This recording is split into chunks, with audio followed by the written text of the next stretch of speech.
Good morning, everyone. Can you hear us? Somebody on Yes, mute? yes. Oh, thank you. Okay, great.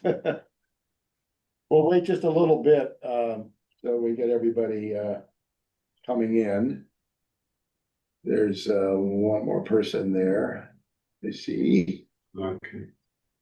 Got it.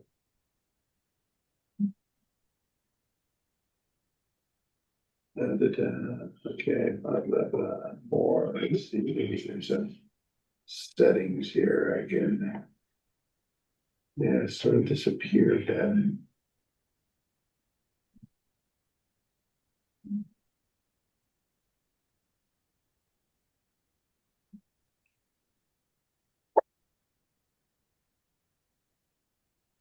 All right. I guess we have a critical mass here. Glad you all could make it today. As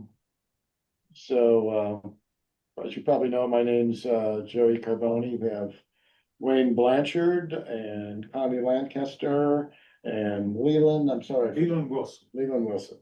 How could I forget Wilson? We were just talking about some Leland's genealogy. So we'll go over this little agenda here. We always start off with some announcements. So first one is that our next meeting will be actually at the Windham County History Fair for the Historical Society of Windham County. And that'll be right on the Newfane Common where the town, what is that? That's the courthouse, where the courthouse is. Yeah. County courthouse. Yeah. And Wayne will have his RV there and we'll set up on the side of that with a screen and a projector, and we'll do something, and hopefully we can do some consultations too, on the fly consultations. So please put that on your calendar, Saturday, August 15th from 10 until 4. And hopefully it won't be a rainy day. And so just a few more virtual meetings and workshops.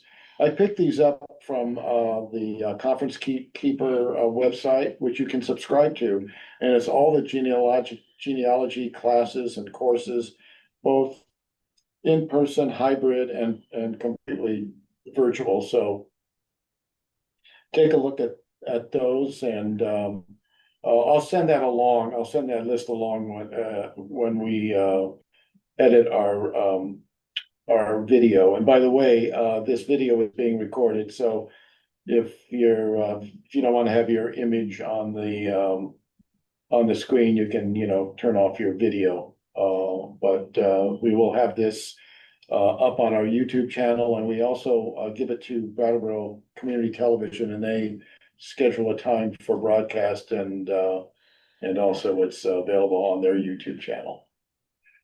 Okay, Wayne, you said you had an announcement? So just a couple others.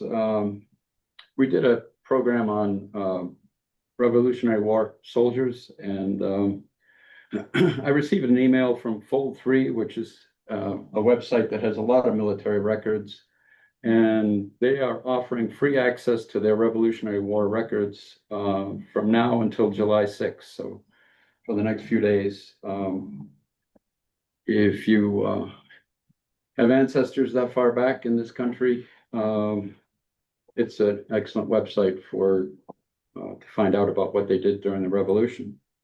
And that's Fold with the number 3, right? With the number 3. .com. .com. You probably have to register for an account.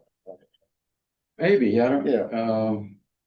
Because I want to send you hopefully they have something on there that lets you know that you can search those for free. Yeah. Just that one. I mean, right. It's an extensive website, but I think it's only these records that are available for the next few days. Maybe if we have time after the end here, because we're going to have Lynn here today. Had to cancel. She has a try it out. funeral to go to. Yeah, so maybe we can just try it out. That might be kind of fun. The other thing, since Connie and I are connected with the Rockingham Library, I need to point out that The Smithsonian actually hasn't completely been shut down. They have a traveling exhibit right now at the Rockingham Library, taking over the entire top floor. It's called Spark, Places of Innovation. Kind of an interesting, a whole bunch of interactive displays. It's kind of amazing what they can set up in just a short time. Wow, So that's neat. and there is a cemetery exhibit, but Connie and I will be talking about more of that in a minute. Okay. Okay, so, all right, why don't I, stop my share here? And, okay, share. Mhm. Hmm.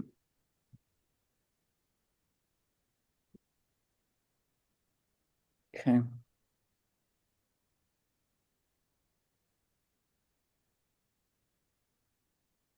I lost my, okay, I have it at the bottom, I think. Here we go. Ah, Okay, there we go. Now I Okay. can see some people. all right. So shall I just Yeah. launch into it here? Yeah, launch right I into it. gotta try to do the other. Yeah. If I can. There we go.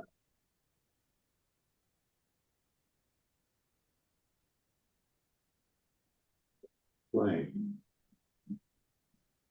Yeah. There we go. Ah, okay. So we're going to talk a little bit about what you can find on gravestones and other cemetery records. The gravestone in this image is actually a real gravestone. It's in a cemetery in Keene, New Hampshire. I just wanted to put it up to show that some ancestors are really helpful and when it comes to genealogy, because you have the several generations there in one stone.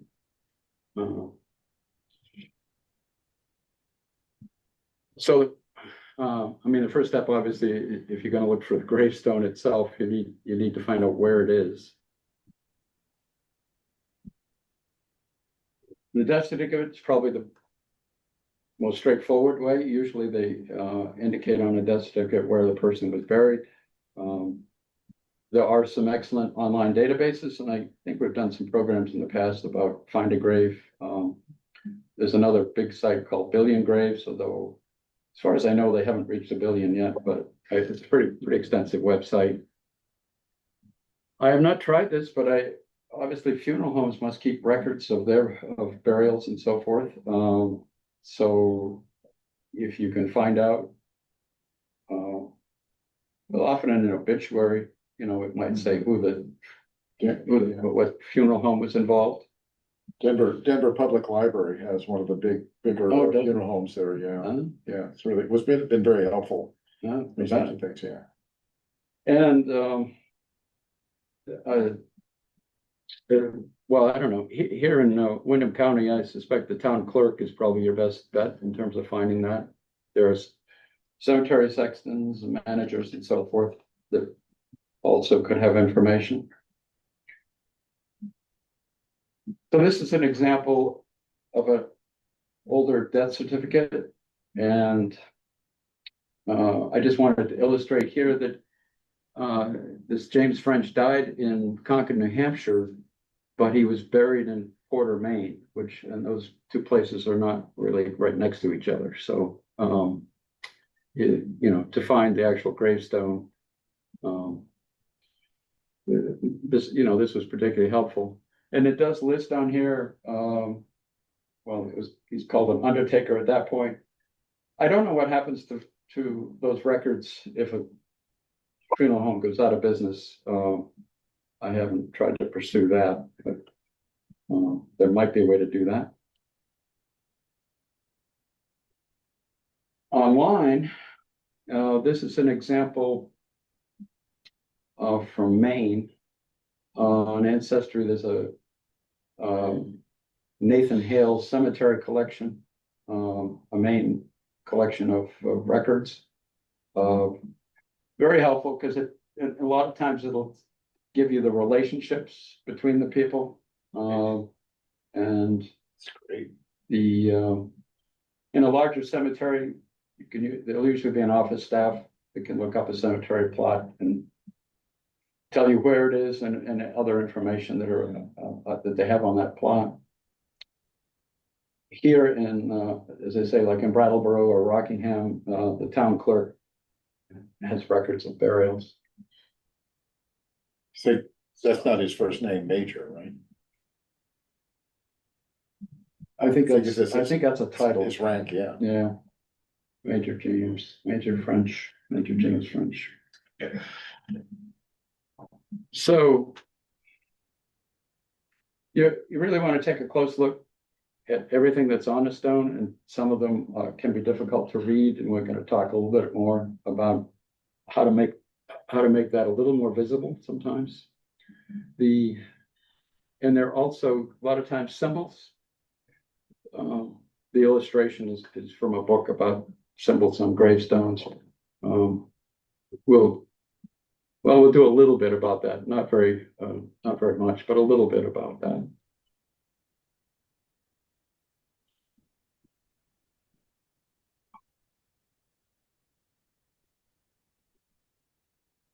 Jerry, can you admit the person, because I can't move? Oh, sure, sorry, I'll keep it better.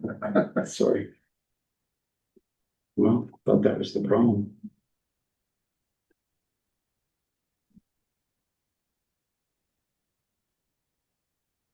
Finally moved on. So, well, it's important to document everything on the stone. So obviously the main thing I usually focus on, of course, are the death date, age, sometimes it's a birth date for the genealogy information, but sometimes there's other information on there, so you want to try to photograph everything and everything that's on the stone. There can be kind of hidden information. I have found stuff, and I'll illustrate that in a few minutes, where stuff was written on the sides of the stone, as opposed to just the front and the back. Sometimes there are symbols, and it's important to try to get if you want a good image of it, it's important to read it in good lighting. We'll do a little bit more about that. So we're going to turn it over to Connie here for her, how she explored part of her family with gravestones. Yes, actually, it was thanks to my daughter's 9th grade history teacher, who assigned the students a month-long project to learn what they could about family history. And at some point, I had learned from my mother that her Niles family lived in Halifax, Vermont, and that there was a Niles cemetery in Halifax. And so my daughter Sarah was on spring vacation, and we got in the car with clipboards and tried to find Halifax, getting lost, ending up in Marlborough, but eventually in Halifax. And we found this stone. Edward Samuel Niles was my great grandfather, and he's buried there in the Niles Cemetery. But in fine print at the bottom of the stone, after he mentions his wife Elizabeth Wright, it says who is buried in Northampton, Mass. So, and anyway, my daughter went on with her project, and she learned to turn in her project. But at some point, some years later, I went to Northampton. Oh, wait a minute. Go ahead. We got the back side of the Oh, stone the back first. side. Sorry. Yeah. So yes, this is very helpful. Again, for our research, and whoever ordered the gravestone for Dr. Niles put his entire lineage. Wow. From the first John Niles who came to this country. And so we had all of that information as well. Wonder if you think it came from a Bible or? Well, actually, Elizabeth Niles' father, William King Wright of Northampton, was a genealogist, and he had several articles published in the note, including one on the Niles family. He had published in the New England Register, Oh, okay, so, yeah. and so it was, it was familiar information Yeah. to the family. So here's, So I found the Bridge Street Cemetery in Northampton, and there's Elizabeth Wright Niles. And I learned that she had an infant daughter, Mary Fish. I didn't know about that child in the family, but learned from that gravestone. And it made sense, it began to make sense that Elizabeth apparently wanted to be with her family, and especially with the lost baby in Northampton, whereas her husband, Dr. Niles, who was born in Halifax, wanted to be in Halifax with his family. And so then next to her stone is her father's, William King Wright. And he was one who was a genealogist. I mean, it wasn't his main occupation, but his hobby was genealogy. And on his own stone, he had put the number of he had put his address, his street address in Northampton, said where he was born in Russell, actually it was double L. He was born in Russell, New York, so we had that information, and when he died. And I was in Northampton, so I could drive up to Prospect Street to find the site of his home. I did learn later from records at the Forbes Library in Northampton that his original home, which was built in the 1800s, was renovated in 1900. So the building that was on the site wasn't exactly where he lived, but and recently, so what's on the next slide? well, we're Okay, gonna we'll talk be about, going back for a moment then. So when I went through these slides that Wayne created, I went back to find a grave to William King Wright's gravestone, and found that on Find a Grave, I learned that he had two wives. I knew about Phoebe Phelps, his first wife, and but there's a second wife who was the widowed sister of Phoebe Phelps, Miranda Keziah. And her name was given as Miranda Keziah Williams Phelps. And on Find a Grave, it said she was born in Northampton, and she was interred in Saxton's River Cemetery. I've been living in Saxton's River for a lot of years, and so apparently, and she married, at one point in her life, she married Anson Williams, and he has a gravestone, and she's on it. So I discovered I have his great aunt In your neighborhood. in my hometown, in the cemetery where I expect to be buried someday. no, it's great. What does most mean? It was supposed to be a month. Oh, okay, listen. I thought it was- Literally should have looked at that. Yeah, no, sorry.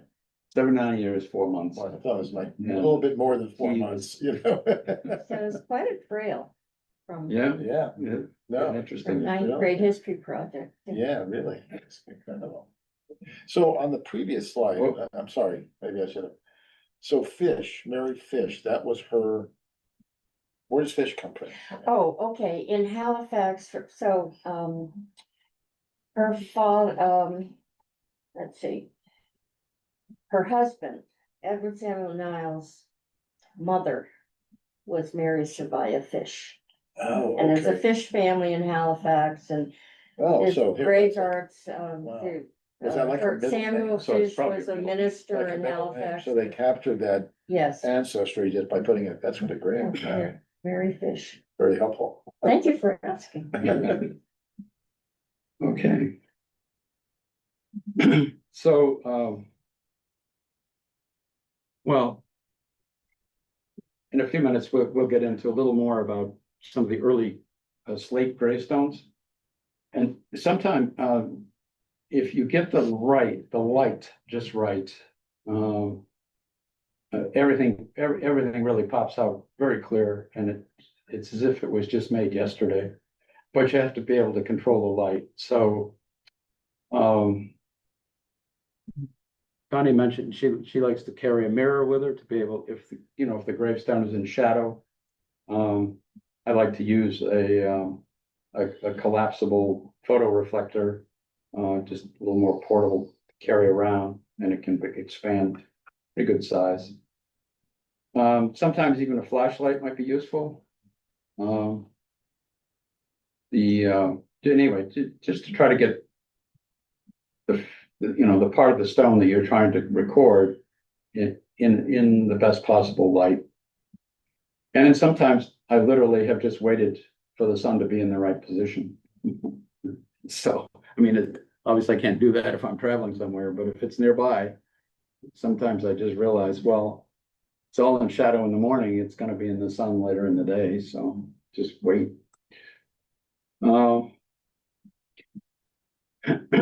Of course, what really obscures a lot of the text or images is lichen or moss and so forth. This is really the most recommended way to clean it, is using this D2 biologic solution. You can spray it on, scrub it with a really soft brush. It could be a natural brush or a bristle brush, but definitely you don't want to use the metal brush. Really damage the stone. And you really shouldn't put anything else on the stone. You can, if you're there and you want to try to get the image right away, it's probably worth it to try to clean it right there. Rinse it, just rinse it with water. You want it just to either brush it on or use a pump sprayer, something that's reasonably gentle. You definitely don't want a pressure washer. Use it full strength. So full strength right out of the thing, yeah. And then there is the lazy persons. If you're not in any hurry, all you do is just spray the stuff on, and then you let the weather take care of it. Takes a while. I mean, you spray it. You're going to need probably a couple of months before it cleans itself, essentially. And I have done that with some stones where I didn't have any time, but I just sprayed it, and then when I came back, even like a year later, it was much more visible. The text. Can you buy that like at Brown & Roberts? Do you know? It's not easy to get. I ended up buying it on Walmart, actually, on their website, and I don't think you're going to find it in the store. It's not.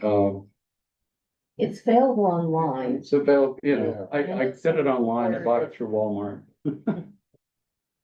You could ask Brown & Roberts, see if they'd be interested. I don't know. Probably not that much demand. I don't know how much of a demand it is for. Yeah, I mean, if the town, But the town might do it if they actually Yeah. have cleaning Right. gravestones, they might have some.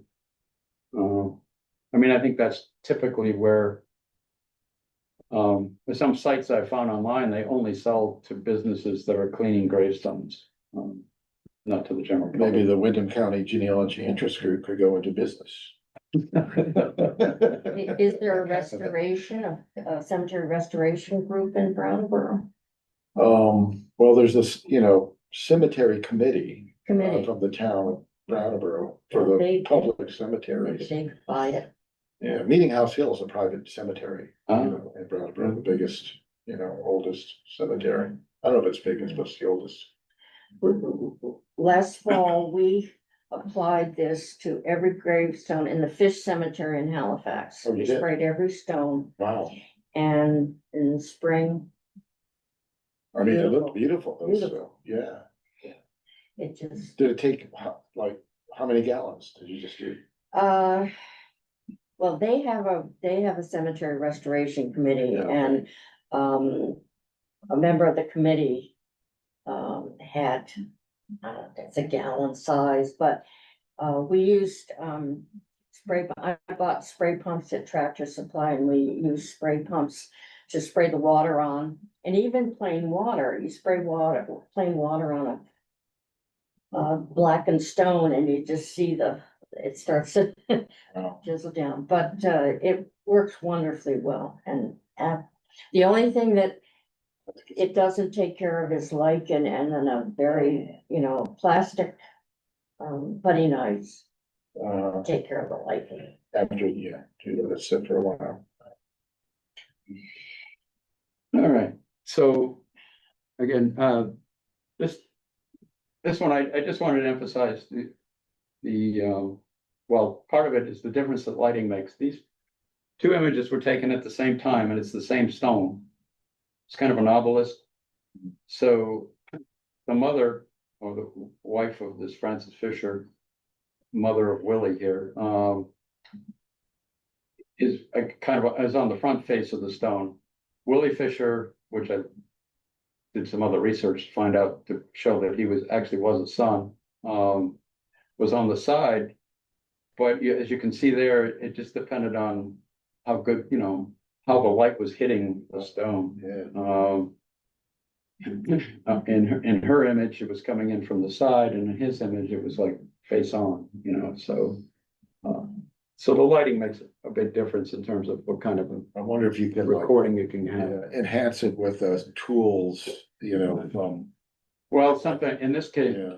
I haven't tried it, but they do, they make diffusers too, photo supply place where you could diffuse the light a little bit, so it wasn't quite so intense. Intense. Anyway, this was useful because I really didn't know. I was trying to put together the whole family, the husband and wife and the kids, and He died in a steam boiler. yeah. Was it, did you And get that the- in the newspaper or something? Newspaper articles are just very graphic. Tells you what, I'm not sure they even publish it like that today. Oh, they would. Maybe. Depending It on was the pretty media. dramatic because they were blown a long ways away from where, Really? their bodies landed. Yeah. It wasn't just, it was him and a couple of the guys that were working there. And where was that? Where did that happen? Where the explosion happened? It's in Vermont, Yeah. near Bradford, Vermont, I think it Bradford. was. No. They lived on either side of the river Oh, there, right. like That's what I thought. this graveyard is actually in Monroe, New Hampshire, and it's one of the towns right across the river. Here. I mean, those symbols at the base of each one. Do you see, what is that? Are those like, I think it's just decorative. But, yeah, it's, they're like leaves or something, right? yeah, Yeah. yeah. Probably to go with the branch, with the top. branch at the top. Right, there. right. Well, speaking of symbols, this, I mean, this is pretty straightforward. There's not much decoration here, but there is that free link chain. And it does symbolize, it's a symbol for the Oddfellows. So I don't know for sure. I mean, what I know for sure is that John Blanchard in the upper right there is the son of Charles and Clarissa was a member of the Rebeccas, which is the women's division of the Oddfellows. Not sure why they had to be so separate, but I guess if you really know about the Oddfellows, then you would understand why, but I don't. Anyway, so some of the other images are in the lower right. I just picked that off offline.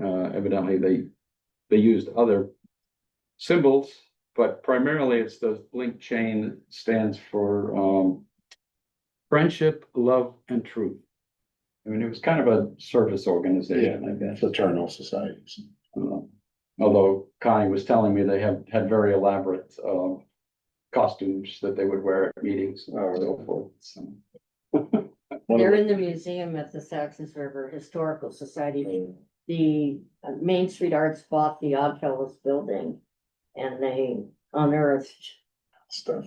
hundreds of these costumes. They're velvet and very elaborately embroidered. When did it start there? Do we know? Oddfellows. Yeah, No, I I don't. mean, in that community. And the skull and crossbones, that's kind of an interesting. The history is online. They started in Yeah. England Uh-huh. and I think it was a trades group. Yeah, that makes sense. But Kind of, a group to look out for other people, in the community. Yeah, Just one other example, I had never heard of this one before, but looking it up, it was the Knights of Pythias. Pythias. Pythias? Thanks. I think. Okay, and again, another fraternal organization, the FCB stands for Friendship, Charity and Benevolence. And this one was founded in 1864. Is there a good book on the symbols or online source? I have seen some online. Off the top of my head, I couldn't tell you, but I was just searching for well, symbols. you mean just iconography? No, I mean particularly organizations. Yeah, Oh, yeah. all the organizations and so forth, yeah. There are definitely some books on that, but, I was mainly interested, I mean, I actually tried to contact this group, hoping that there was like a membership application or something, and I could find out more about the French family here that I was researching. But, well, in my case, they struck out, they didn't have any records. Or maybe anything that went back that far. Yeah. So we want to take a little tour of what is it, the late 1700s here. The stone carvers in Rockingham. So I don't know, Connie, you want to tell us how you got into researching this Samuel Walker? Well, I was contacted by Walter Wallace. He contacted a group of people. It was a group email asking if anybody knew who this Samuel Walker was. The gravestone is in the Rockingham Meeting House Cemetery. Apparently it fell over during the winter and they had moved it inside the meeting house to protect it from any further damage.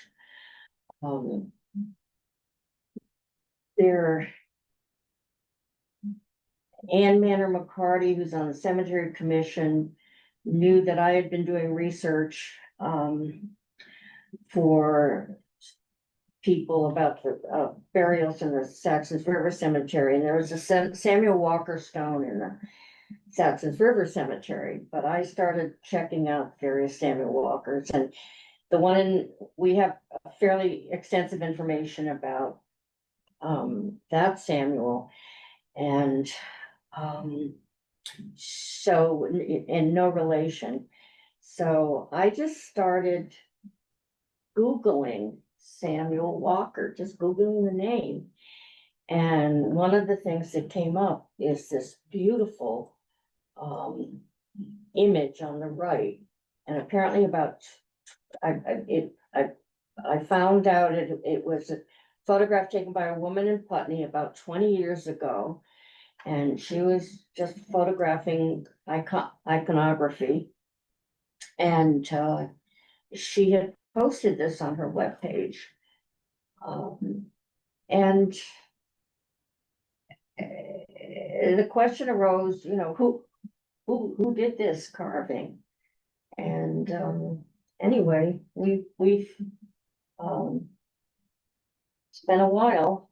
You think this was done though there was a group of stone carvers, and that this was done by what was he called? The Master Adams carver? Master Adams, Yeah. well, Was Yeah, actually, I happen to have had this book, an old Vermonter from July, and it had an article called This Way to Heaven. And it's about iconography and stone carvers in of the same period. And again, I just started doing searches on, and there were references listed, and there's been I knew about the Farber Gravestone collection that's online through David Ramsey. And Thought I had that. again, I just started searching the name. Yes, and then what came up was this video at the Rockingham Library. And William Hosley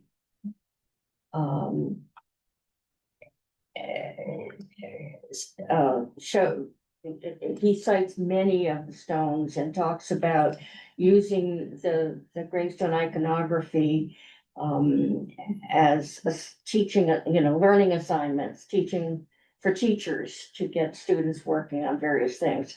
And he showed this stone, and he talked about the Adams School of carvers, and that he thought that this was done by one of Adams' sons named Samson Adams.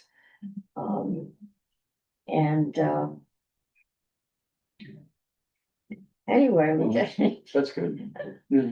That's how we kind of got into this whole thing. and meanwhile, one other quick thing, meanwhile, Anne wanted to set up an exhibit in the Rockingham Library to interest people in cemeteries, and she asked if somebody could bring that Samuel Walker gravestone, move it to the library. And it got moved, and it's there, and it's a wonderful exhibit. It's all protected. There's a lot of information about the gravestones, about gravestone carvers, and Yeah, it's on the main floor of the library. right. But I recommend that William Hosley video. It's only about 20 or 30 minutes I'll long. put it in the chat. Mhm. And Michael Bosworth has a question, I think. I Michael, go just- ahead. I'm just interested in going back to the previous slide that had, what was not the sort of listed by century, what were the common, Oh, that one. yeah, Oh, okay. you wanted to say something about that. Well, this is a very simplified guide to gravestone iconography.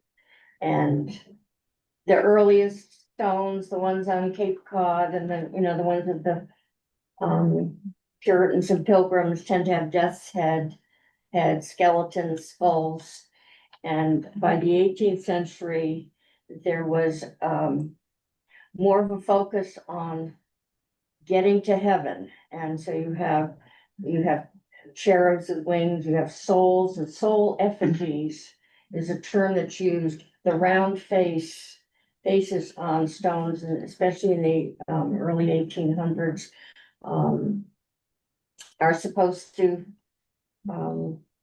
suggest a flight to heaven, a release to heaven. And then along came willows and urns. There's a lot of wonderful And- willows.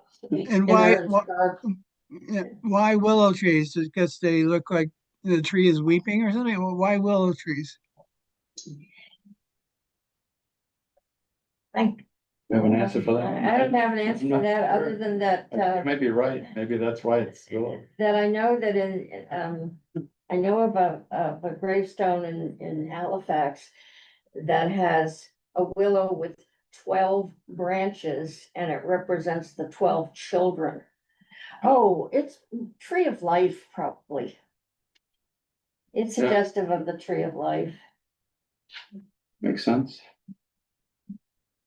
Well, What here's, was that, just real quick, that URL for the Rockingham video? I wanted to put it on the Oh. chat. Rockingham. rockinghamlibrary.org Oh, okay. /history-videos. Rockingham Paper. Or /history videos.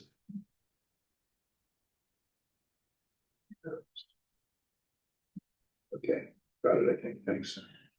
All right.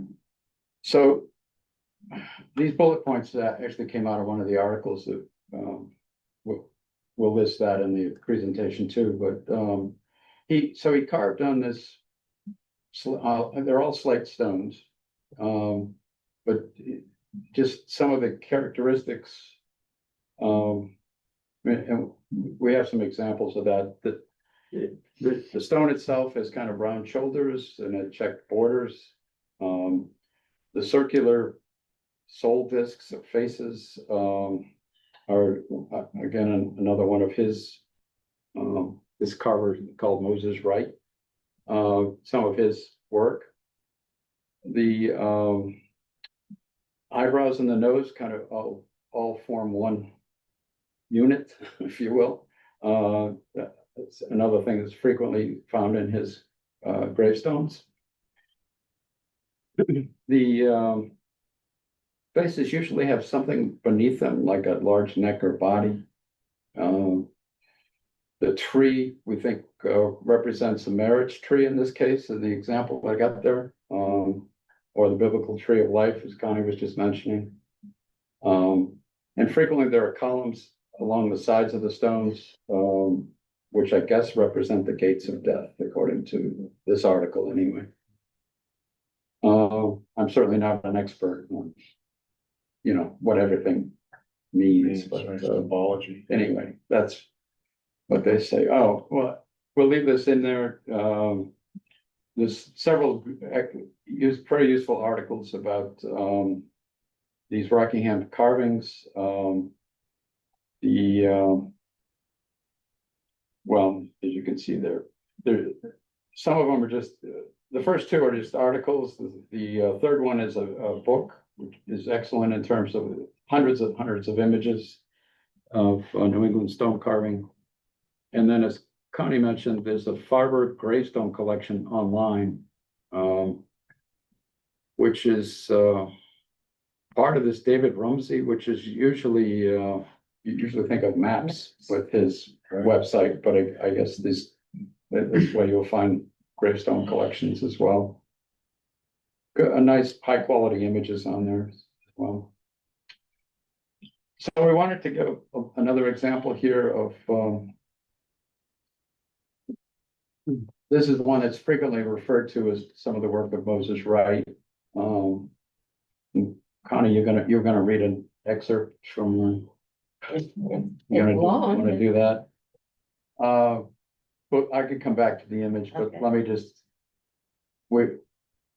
She's extracted a few things. You want to just read that off for us? Right, well, there was a 9-page booklet published in Grafton about Rebecca Park Stone, really this releasing Rebecca. And I went through and I excerpted a few things about Moses, and it said, word of the Park's tragedy, the tragedy being that she lost all those children within 8 days of birth. And then she had a son, Thomas, who lived for a couple of years. Thomas died, and after Thomas died, Rebecca died. There was one child, Hezekiah, who lived, but anyway. Thomas is represented by the little bump in the middle of the stone between that and I. On the left, you have the 13 other children that died, and on the right, you have her, and in the middle is Thomas. Right. So from this booklet, word of the Park's tragedy traveled to the nearby town of Rockingham. Among those who shook their heads over the fate of Rebecca and her many children was Moses Wright Jr., yeoman farmer and one of a small group of stonecutters in the Connecticut River Valley. By 1804, there were already dozens of stones in cemeteries beyond Rockingham that bore Moses' trademarks. The round faces, surrounded by decorative rosettes, willows, and other artistic motifs. Most likely, Thomas Park had seen some of these headstones before he gave Moses the commission. For many days, Moses allowed thought of Rebecca Park and the children to move about his mind. Slate arrived for the headstone from the quarry in Guilford, Vermont, on a wagon drawn over the hills by sure-footed oxen. Moses would have to work it with great care, for stones were not to be wasted. Thomas Park left him the epitaphs written by a minister in Grafton, with which he must letter the stone. The words helped form the idea he took to his workshop one early summer morning. The slate tablet he'd already cut into form. Before the Park stone, Moses had carved discs into bird souls, inspired by meeting house sermons and folklore that envisioned the soul's release from the body as a bird taking flight. He'd carved soul faces alone or in groups of 2 or 3, but he'd never been asked to describe in a single stone the lives of a mother and her 14 children. Taking a deep breath and steady hand, Moses cut a line into the left tympanum, and from it extended 13 waving limbs, branches on the tree of life.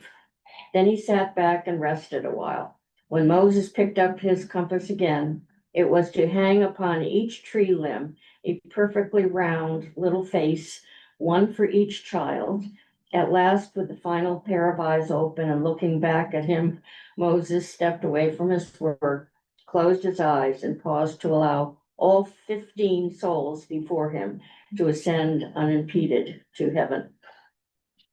They're kind of over the top. They were over the top, melodramatic, but A little bit about, imagining Moses right and what he was doing. Right.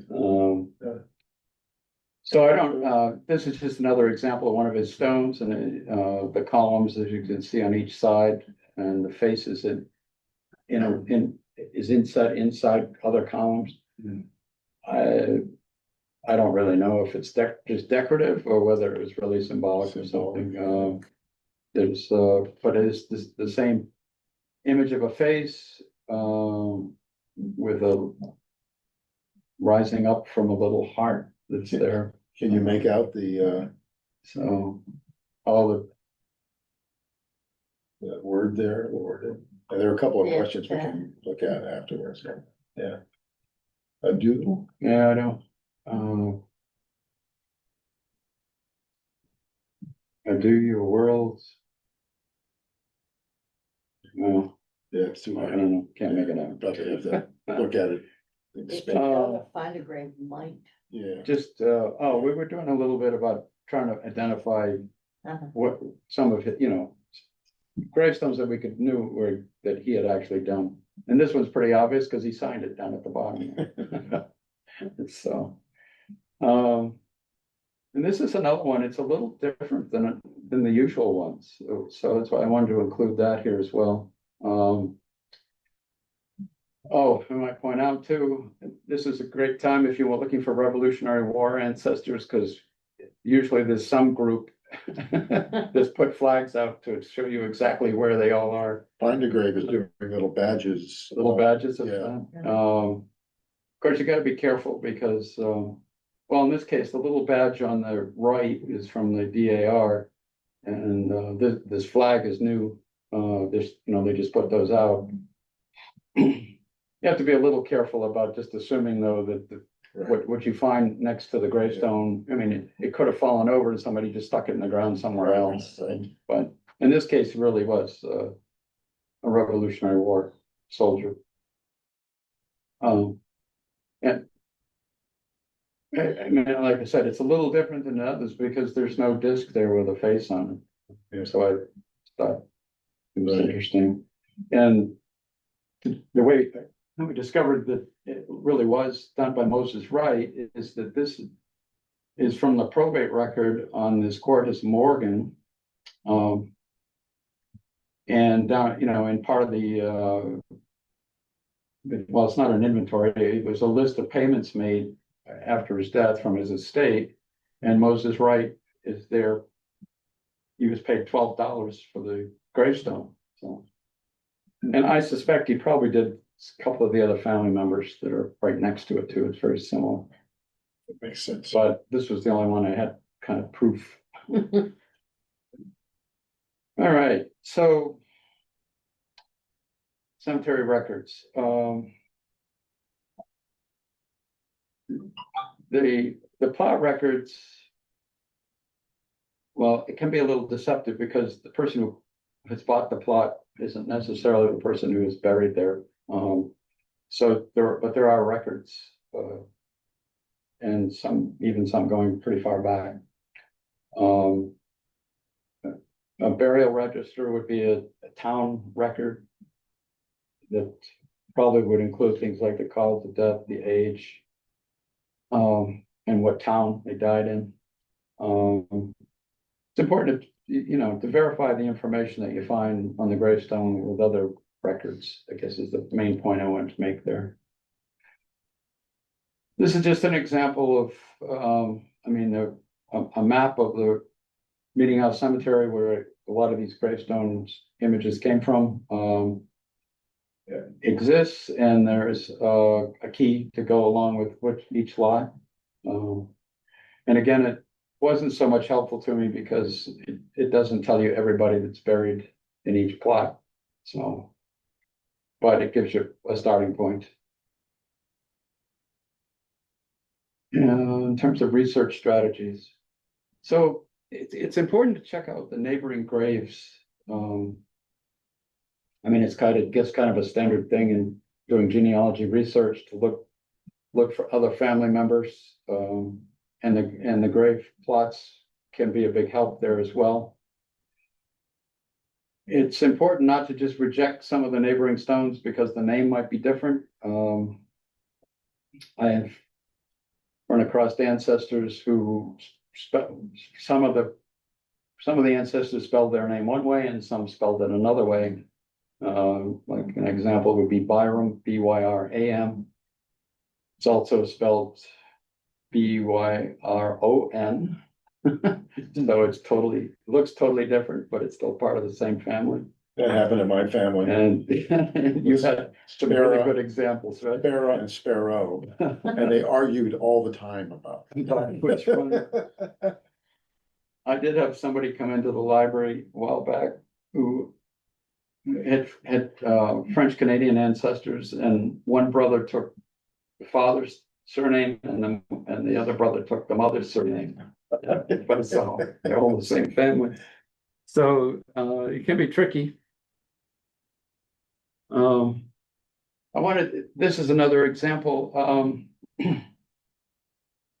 4 gravestones in this plot, and they were such similar in shape. I thought, well, it seems quite likely they'd be related to each other. So on the right is Jonathan Blanchard. Next to him it says Mary, wife of Jonathan Blanchard. So that's pretty straightforward. Next to her is Mary, daughter of Jonathan and Polly Blanchard. So that threw me for a little bit because I was thinking, well, did he have a second wife or not? And finally I determined it would come up in death certificates that she evidently her name, she went by Polly. Yeah. And Same person. it took me for a while to just determine that. And then on the far left there, we have Fidelia, who's the wife of Charles George. So that I was thinking, again, same kind of stone, right in the same plot, that she must be related. And finally, I was able to discover and again, spelling is kind of optional here. The birth record shows that she is the daughter of Jonathan and Polly Blanchard, and they spelled her name Phydilla. But then when she got married at age 16 here on the right, her name is spelled Fidellia. But it could, could just, the records could verify that Transcription, yeah. that she was, that she was the daughter of Jonathan and Polly. She got married, unfortunately died at age 17. We got that information off the gravestone. And I think I did find her death certificate as well. So anyway, takes a little bit of. Can I say something about the names? Sure. Yeah. Because I found this a lot too in my research about names being spelled. A lot of it has to do with once you start going back, a lot of people were illiterate.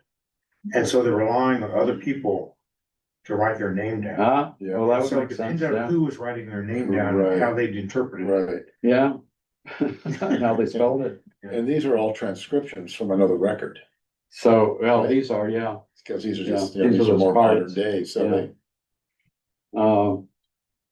So there's room for other errors. Errors as well.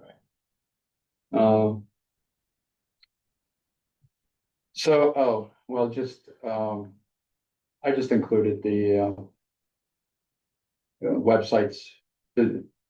These are some of, well-known national websites. Family Search, interestingly, down there at the bottom. I hadn't tried this before, but if you're looking for a collection, you can type cemetery in there. But under the search tab, they do have another thing where you can just choose cemeteries. But I guess that's still considered experimental.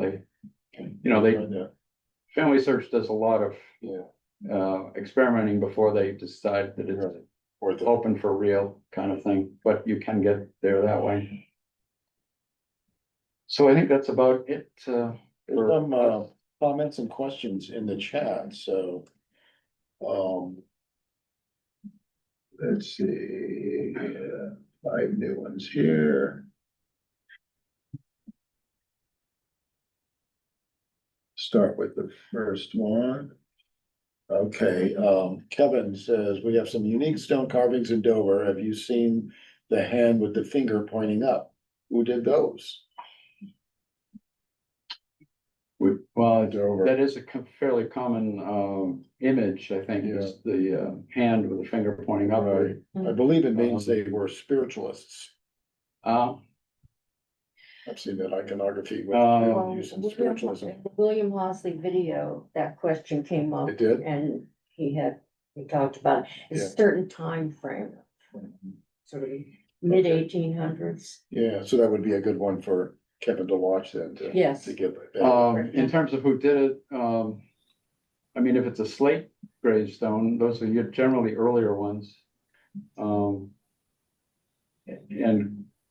could be there. Well, I was going to say could be related to.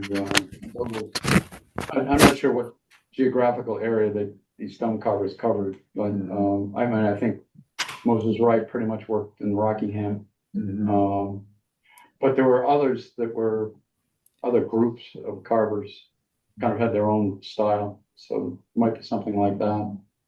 I think the ones I saw were mid 1800s. Was it a marble stone? No, I think slate, and of the 8 cemeteries in Dover that I know of, they only are in one cemetery, the hand with the finger pointing up. Huh.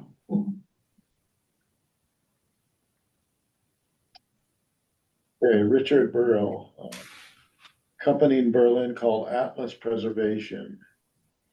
Do a 48-state tour, saving American graveyards in 48 days. Full schedule available online.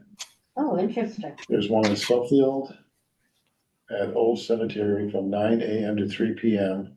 on July 2nd, which is next Saturday or something, right? Yeah, No, Saturday's the 4th. it's 4th, it's Thursday. Huh. Well, that's interesting. That brings to mind there's a PBS series called, I think, Cemeteries of the World or something. Have you seen that? No. Really interesting. They do tours of cemeteries and some of the famous. More gravestones. famous. Yeah. Yeah, it's an interesting. I don't know if there's still making it, but if you have Passport, which gives you access to their archive, you can find it. And then I think Richard had some more here. Use D2, but now make their own gravestone monument called Endurance. Oh, Wow, interesting. Okay, great website for gravestone. Thank you, Richard. That's helpful. thank you. So any more questions? You can unmute yourselves if you have some questions, if you want to ask Wayne and Connie.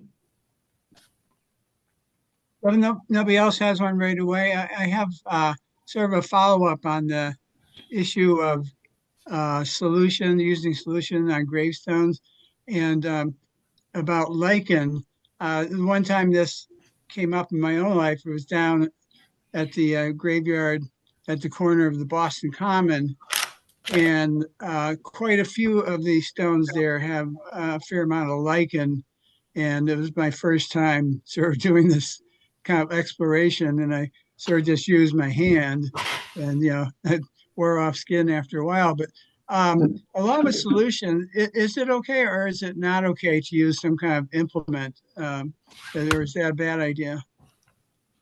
No, with a solution, well, you say use a soft brush. Or, Or I mean, I plastic. guess a plastic scraper. I Something mean, one time soft. I had, I didn't have anything else. Still had an ice scraper in the car. Just used a plastic scraper to scrape the moss and lichens off the stone so I could read it. Right. Okay, thanks. And Yeah. old toothbrushes work well for the Oh, getting good it idea. inside the letters. Yeah, it's a good idea. Great. Well, are we ready to take a look at We've now really switched to Ireland. Ireland? Take it away. Okay.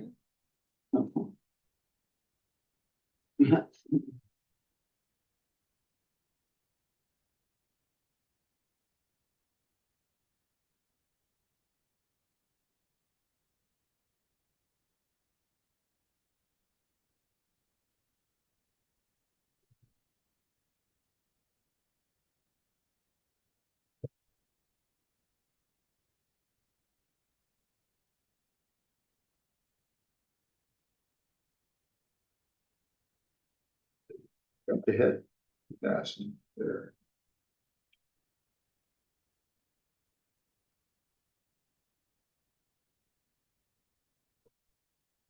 I don't know which way I'm going here.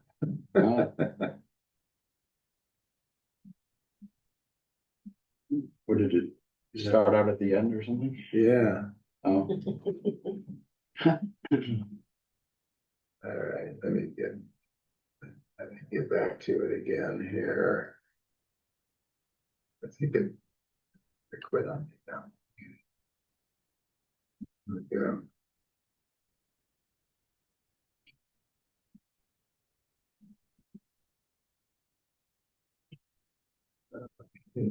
Now,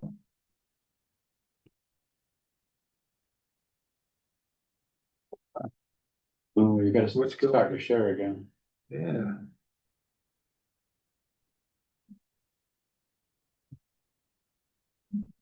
There we go. All right. So there's something, okay. Something on my side is making it, okay. All right, and I think I might just minimize this. All righty, now we're ready to go. Okay, we're gonna take a little overview of the most recent Irish census that was just released on April 18th of this year. And okay, I always recommend people, if you're not really familiar with a country or any part of genealogical research, is to take a look at the Family Search Wiki.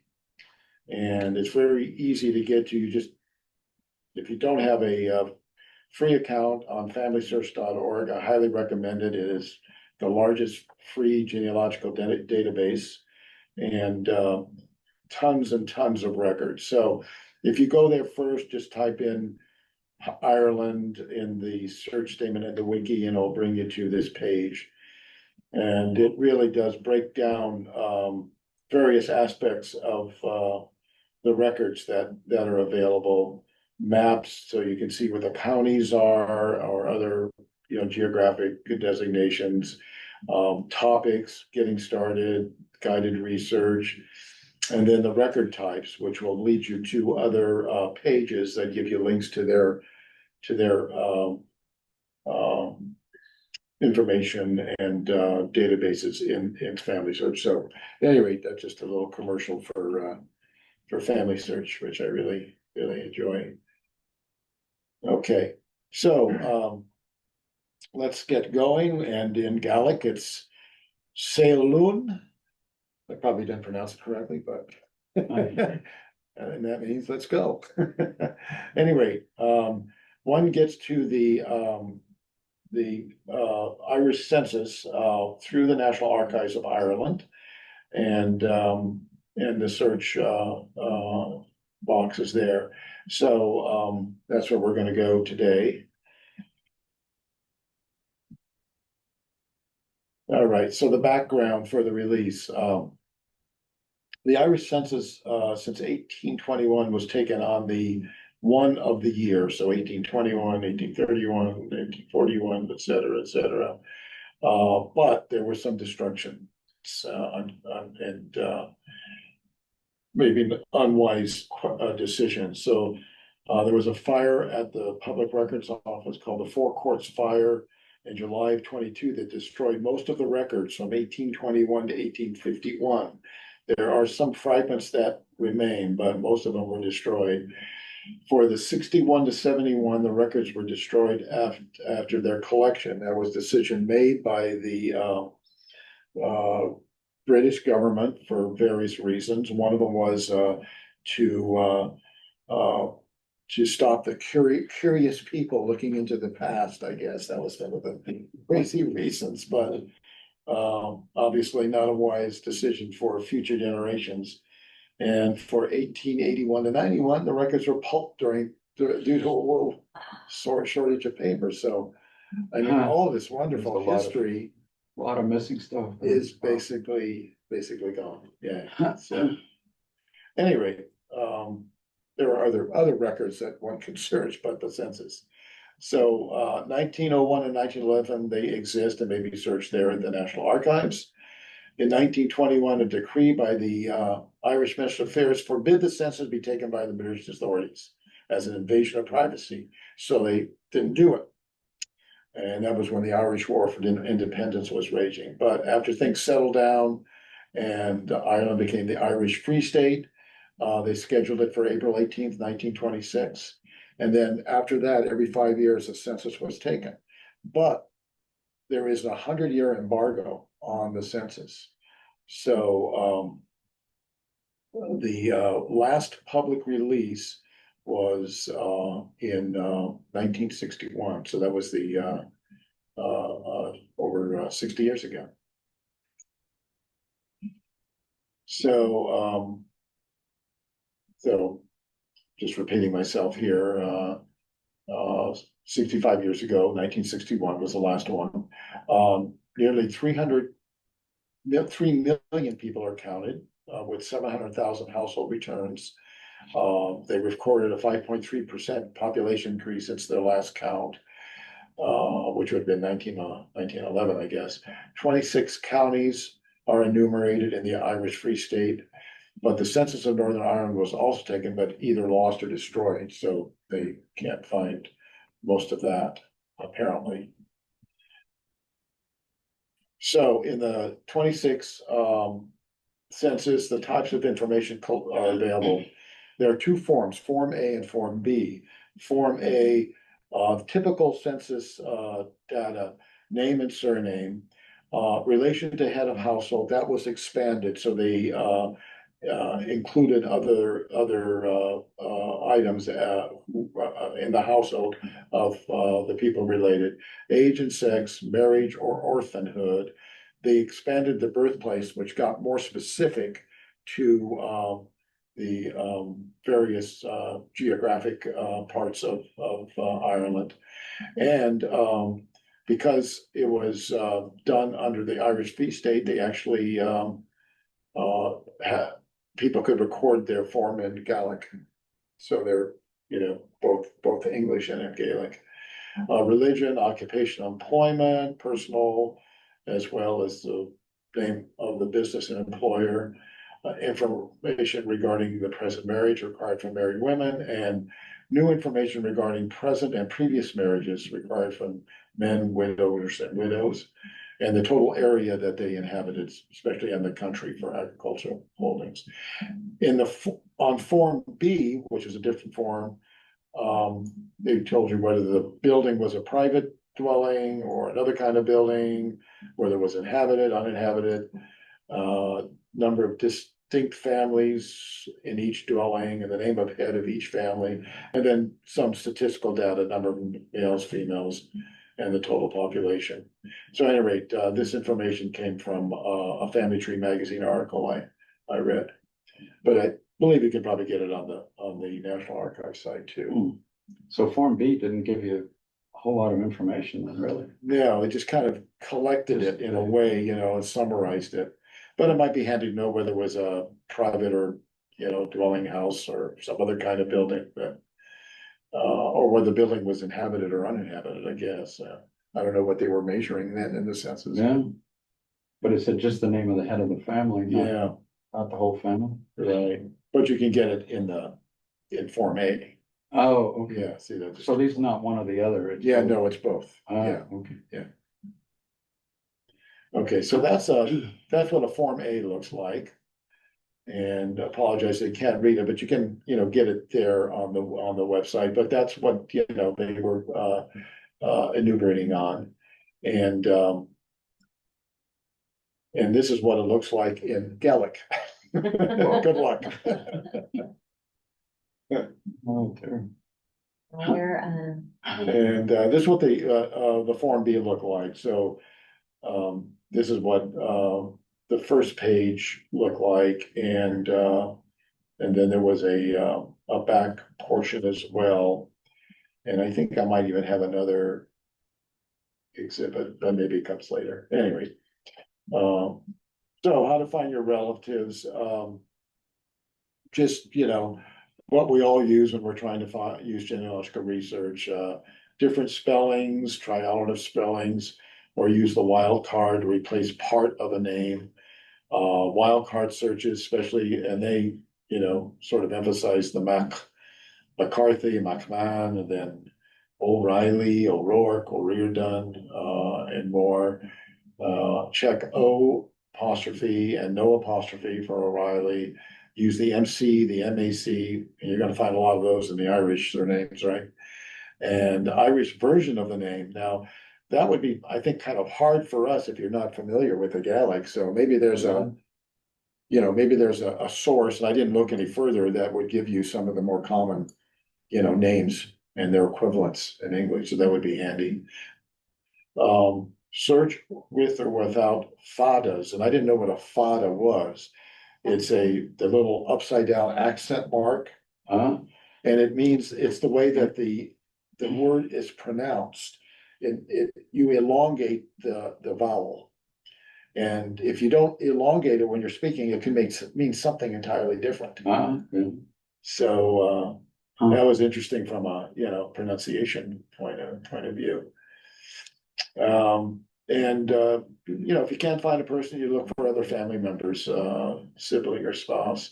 Search by place, and then you can go down. And it's a little confusing to me, all the different types of, places in Ireland, besides the county, which we can all understand. But then they have these things called townlands and DEDs. And a townland apparently is the smallest land division used in Ireland, and it typically covers from 100 to 500 acres, which doesn't sound too small to me. But that would be maybe in the larger, agricultural rural areas. And there are 61,000 townlands. Oh, So they can get much smaller than that, I think, but, and they're used in Western Isles of Scotland as well, besides Ireland. well, so it's similar to, I mean, Rockingham is Yeah, amazingly, Yeah, it's that's split good. up into about 5 little villages. yeah, that's true. Yeah, so it's sort of, that's a good comparison, yeah. Some And then, official and some are not, but. and then they have these things called DEDs, where they're electoral divisions. And there are over 3,400 of those and they're the smallest legally defined administrative boundary. And so, we'll take a look at that. And expect older phonetic spellings as well. On mouse.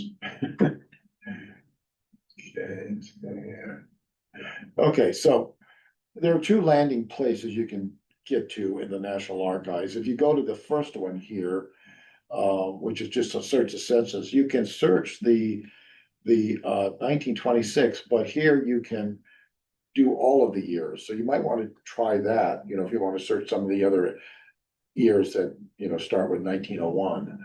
I don't think it'll give you any other ones than that. But if you just want to do this, search the census for 1926, that's a separate page. And you can go there. So we'll take a look at that and what it means. But I chose to use this fellow who I've been trying to locate this is his grandfather's name, who was born in Ireland. And all the information I have, because I'm trying to find his birth record or baptismal record, is that he was born in Ireland, which has made it a very much a challenge. And so, at any rate, so now I think, let me go one more slide here. Okay, so here is a search of John McAllister, using the exact names. And it comes out with 23 results. Okay. And these are all of Ireland in 1926.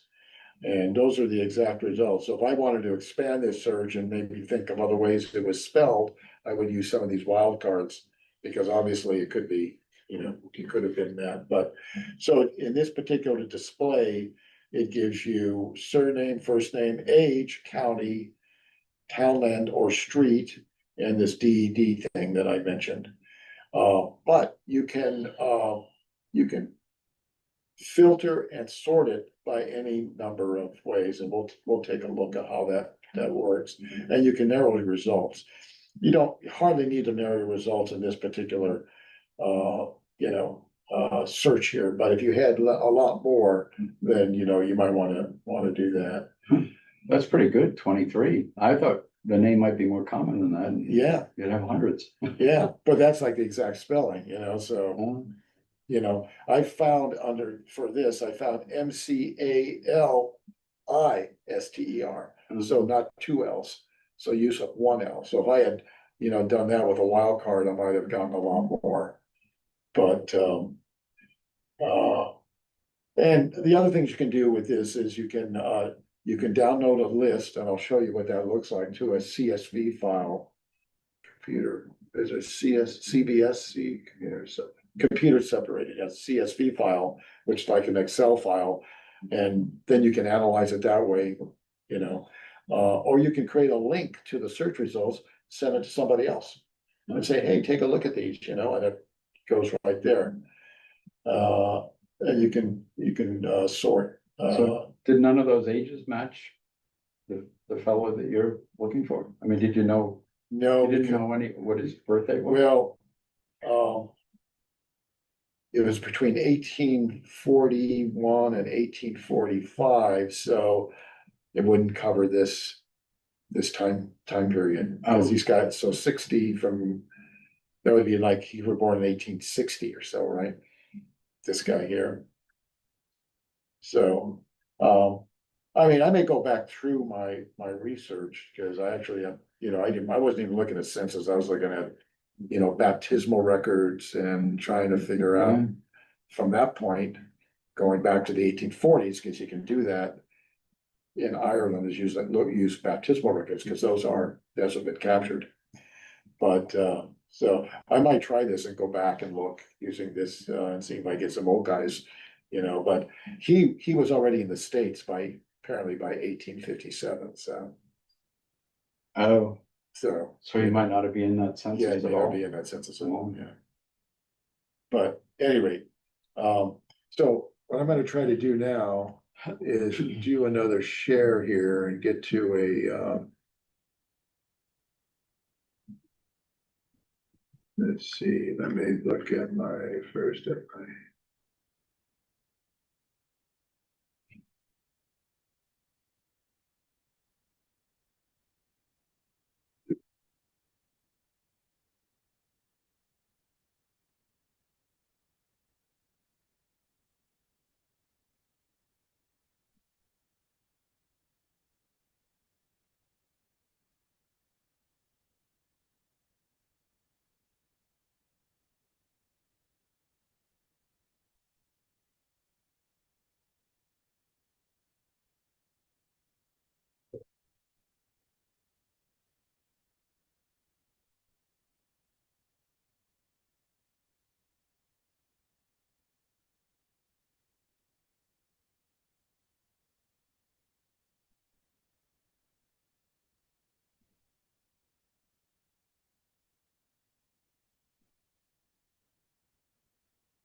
Okay, all right, this should be real time now.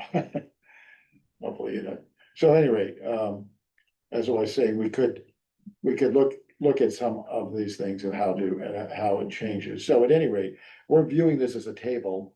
You can also view it as what they call cards. And they sort of give you the same information, but in a different format to look through it. The other thing you can do, as I was saying, you can then, you can filter by county, so you could, do Dublin. And you'll just get the people in the county of Dublin and then their various townlands.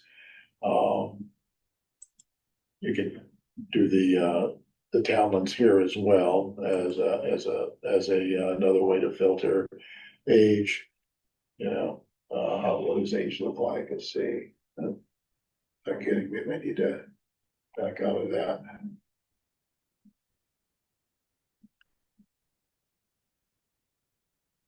Anyways, kind of scrolled off the screen here, so I can't tell, but I know what we're looking at.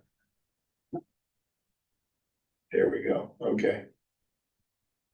There, you can do by, that, and all you do is choose those things, and they will just bring it up. I find it much easier to use and better than like looking at the United States Census through ancestry.com. I mean, there's a lot more Sort that way. Yeah, you can do a lot more sorting and so forth. Let's see, I don't want to lose my place here, but I think. So actually, I wanted to look at the see if I can get him out of here.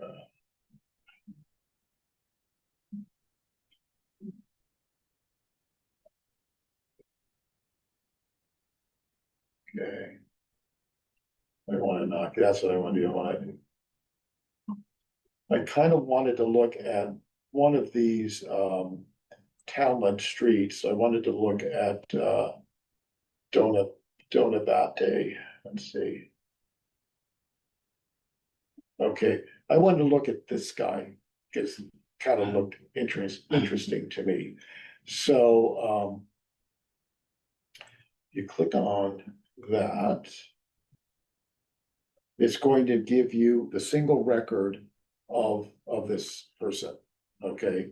And so you get more information. So he's the brother of the head of household, so he's not the main person here, All right.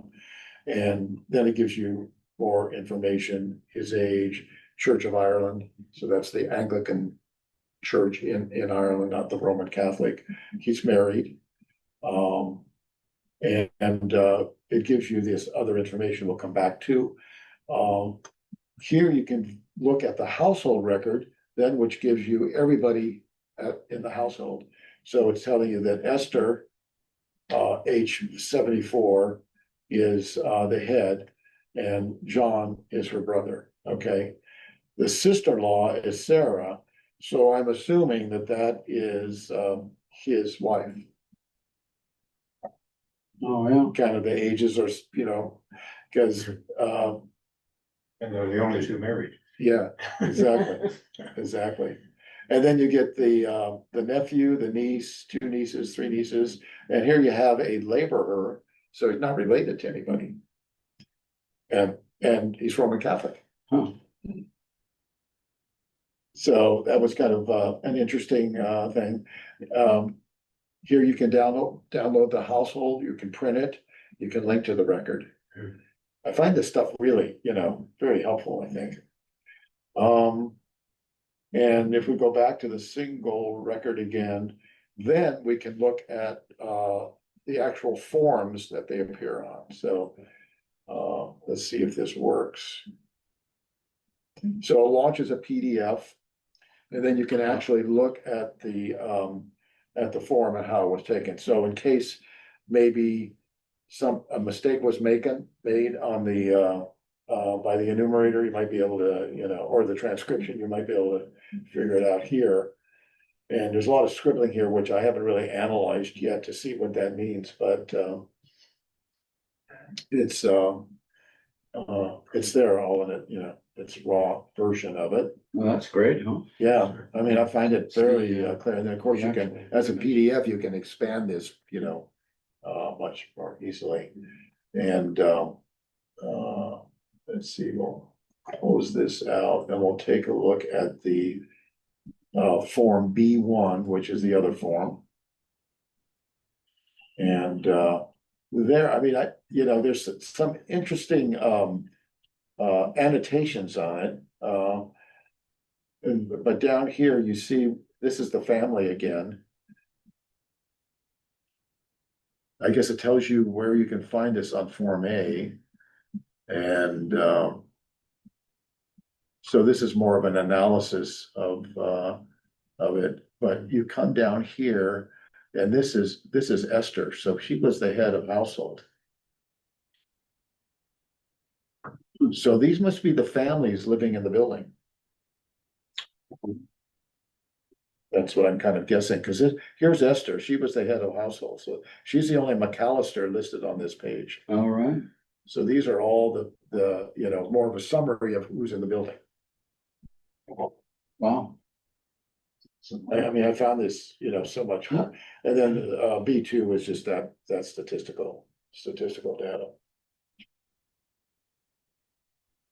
And then there's other ways of looking at this stuff. Let's see if I have a window open. There's another curious one here. Maybe I will go back and see. Go back to the results. Okay. So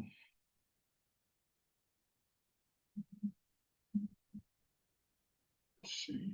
Oh, okay, I didn't want to go back that far. Okay. All right, here's the first, the 23 results. They have this thing called a map view. And let me just go back to my my original.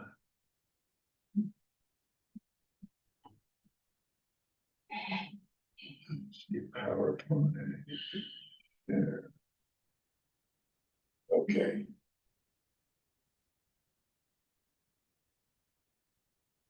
Okay, so they have this map view, and it gives you the geographical representation of what you're looking at in that statistical table. So I'll show you what it looks like. When you click on it, it indicates where your search result populations are located. They call it a heat map. So it says of these number of records found, It's in one county, 83 DEDs, and it tells you a little bit about where you can find them on the map. And this is in Kildare County. This is just examples. Ours will be a little different. And it tells you the demographics of that particular search, including a population pyramid. And this gives you a little bit more information, because you can zoom down to the map and on a street level, and it'll show you where your searches are as well. And the search results are highest to lowest in the map designation. And so one more switch here.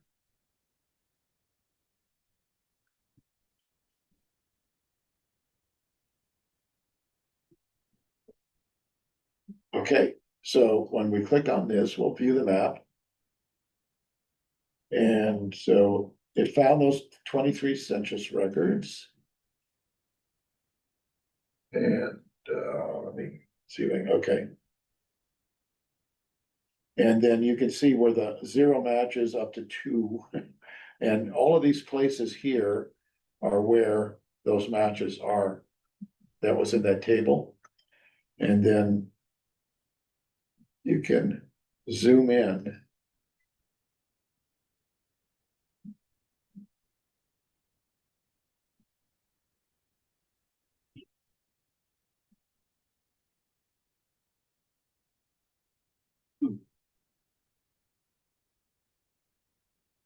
Oh, There you go. right down to the, Right, and that's where the 2 matches are. Pretty cool. I can zoom in. Yeah. I just find that really kind of cool. Oh, Yeah, and what's interesting here, and I'll just mention it, in this particular census, they identify the mental asylums, the Magdalene laundries, which are those places where unwed mothers would be taken to, and their Oh. babies were born there and be kind of like an orphanage, and the industrial schools and reformatory schools. And so there's a mental asylum right here.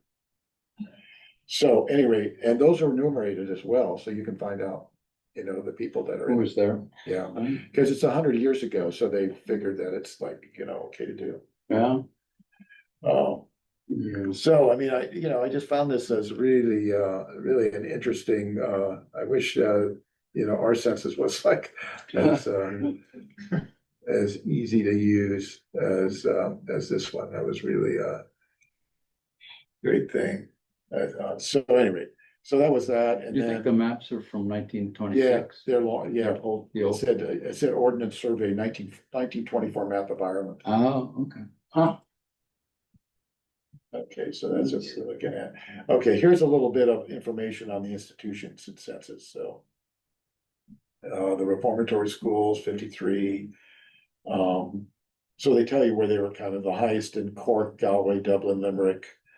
So that's why we saw that one there. 21 district mental hospitals. Widely recognized under their later or more familiar names.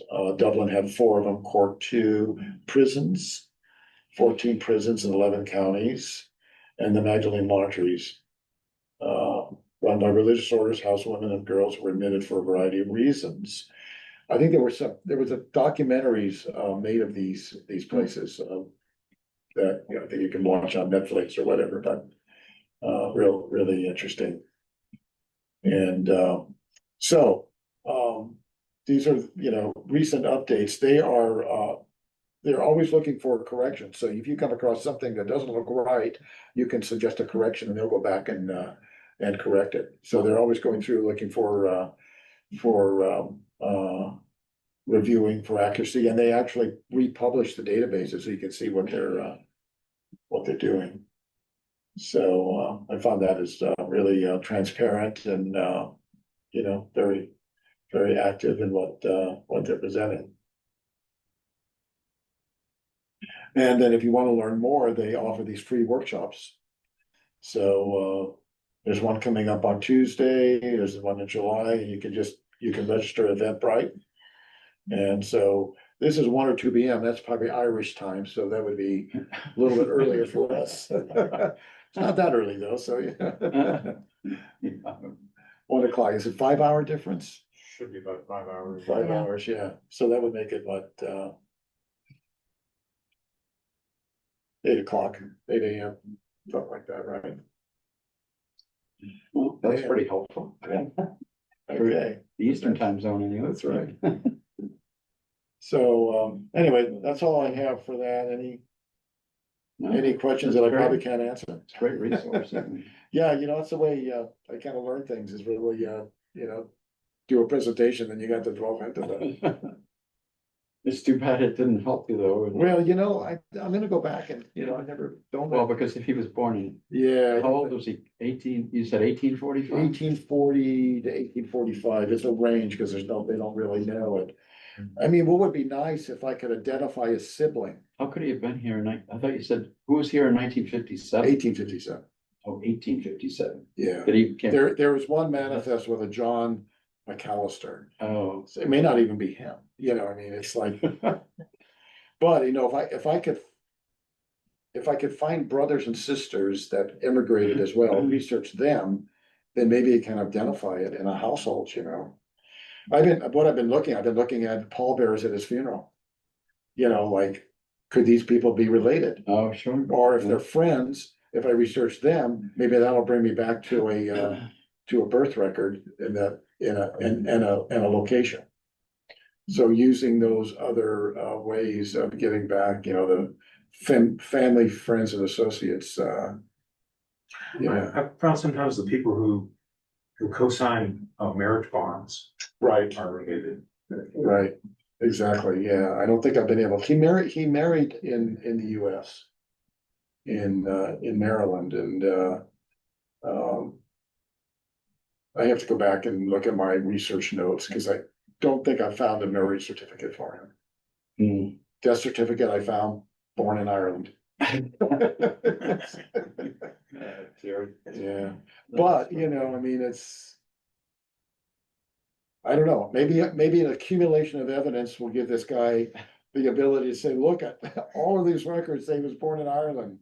I should qualify for Irish citizenship, but because there are forms to fill out online, I suppose you could try DNA testing and see if yeah, I don't think they accept it, but it could give me, you came yeah, up with a, yeah, well, if you could come up with a fairly recent cousin, yeah, that might be a yeah, path. I wonder if Greg has done that. I should ask him, If because that would be a way of, you could find a cousin that was still in Ireland. right, That's exactly, what I was getting, right, or even here in the States, that would Or, yeah, perhaps, maybe somebody.